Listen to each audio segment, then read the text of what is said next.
So I'm doing some cleaning in case anyone wants to know why I'm sweaty or I've got circles under my eyes.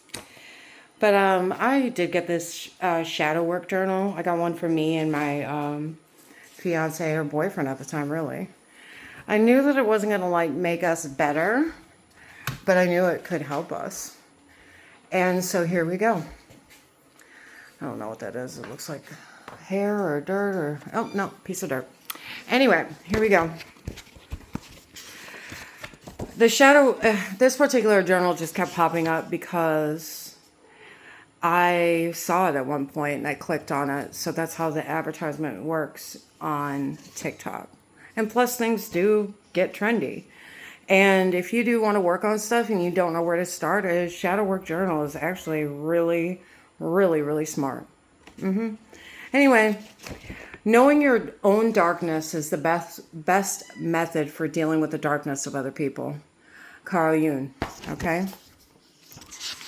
There are many questions in here, many things. What is shadow work, okay? Shadow work is a psychological and spiritual practice that involves delving into the unconscious or shadow aspects of one's personality.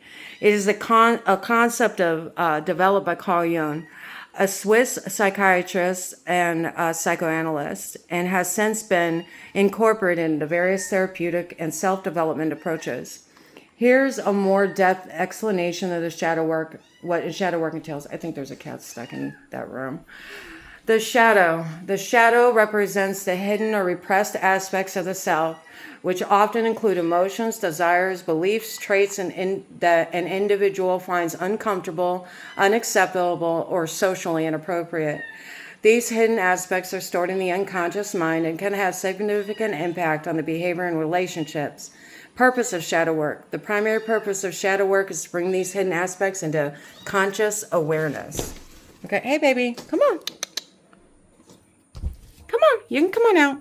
I was just trying to make sure that the dog doesn't get on the bed and mess it up again. I apologize.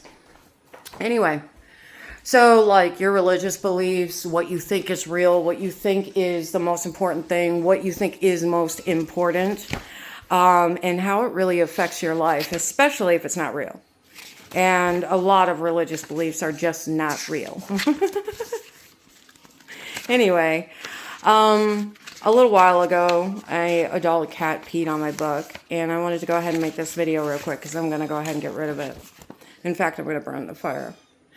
I am on a journey of healing and integration, and I acknowledge that I have experienced challenges or wounds, rape, molestation, threats of death, abuse by many. That's a fact. In my life, these experiences have shaped me in many ways, and now I am committed to how you want to heal and integrate these experiences through this journal and release what I can to be free. That's all I could think of. I understand that healing is not a linear process, and it's okay to have emotions and setbacks. This will happen. Do not put the pressure on yourself. Along the way, these moments are opportunities for growth and self-discovery. I embrace the parts of myself that I have neglected. Think about that. What have you neglected about yourself? For other people, especially. And if that's the case, you've already screwed up. I mean, against yourself. Buried or avoided is what I added. In the past, I recognized that every aspect of who I am, both the light and the shadow, is part of my whole self. I am learning to practice or technique, meditate, and breathing. It has helped me out a lot. I didn't answer the next question, support my healing journey. This includes specific actions or strategies. One of the ways that I have done, what I have done to support my healing journey is something I also did when I was trying to protect myself with the best available thought processes, which were sometimes getting people completely out of my life. Now, since that is not just something you should do with everything, because having people in your life is a good thing. Having friends, having relationships, all of that stuff, if you haven't built it, in a negative way. And the only way for you to realize whether or not it's positive or negative is based off of what is best for you.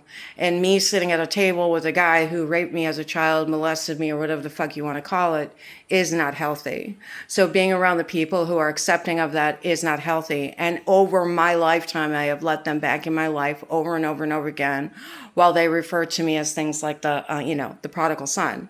Well, I want to, put something on top of that.